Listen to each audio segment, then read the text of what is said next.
Hi guys जय जगन्नाथ। आज चलतु बनाइबा मटन झोल। चुली रे प्रस्तुत मटन झोल।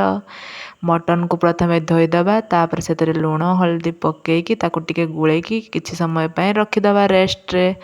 तापर से मटन को गैस रे पकई पानी टिके देई ताकू सिझेई दबा। से सिझेई सारला परे ताकू आमे अध घंटे पय रखिदबा।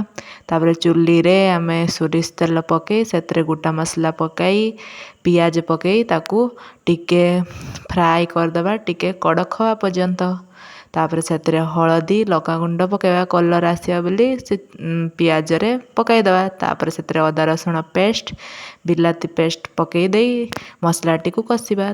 तापर आलू आमर पपेया पकई ताकू कषिबा। से कषि साइला पर से मसला मटन मसला पकईकी ताकू ठीक किछि समय पय कषिबा। तापर से मटन पकईदबा।